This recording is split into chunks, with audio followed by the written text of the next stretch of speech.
Generative way is a systematic approach based on both research and experience that helps an individual think, look, and act as an experienced entrepreneur, as a successful creative professional immediately. It both guides one's behavior towards an entrepreneurial effort, as well as cultivates and grows these qualities within you.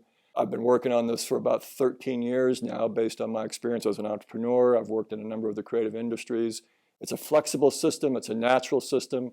It relies on sort of organic, natural qualities and helps an individual tap into the natural creative forces. The four generative behaviors were really an underlying part of the generative way. It was one of the first conceptual frameworks that I began to see as I was teaching.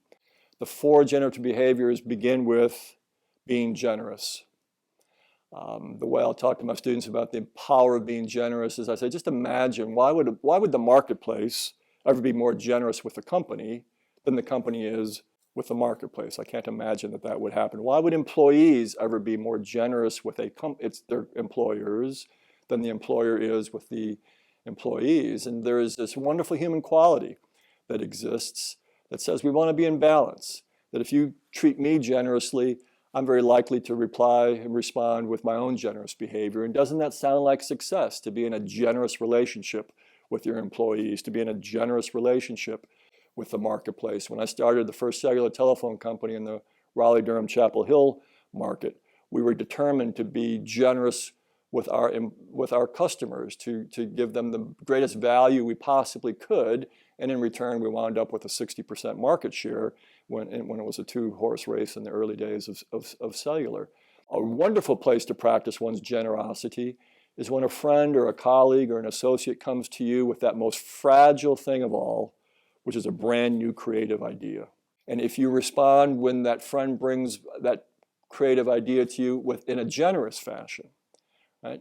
If you listen to hear the very best version of that idea, if you try to appreciate the best things of that idea, then isn't it likely that you'll speak that first to your friend, that you'll speak about those qualities that are most positive? Doesn't that result in the idea improving itself? So and if you become known as the person in your community, as the one who's going to respond generously to creative ideas, doesn't that mean that that begins to position you as the person where all the new ideas come flowing? And isn't that a great place to be in your life, in your organization? So a generous response to creative ideas it means that you'll get more creative ideas. So that's the first generative behavior. And let me add one last thing to that. I found out many years after I began to preach the importance of being generous that the word generative and the word generous come from the same Latin root, which is to produce. And so it makes all the sense in the world to me that being generous would be a generative quality, would be a generative energy.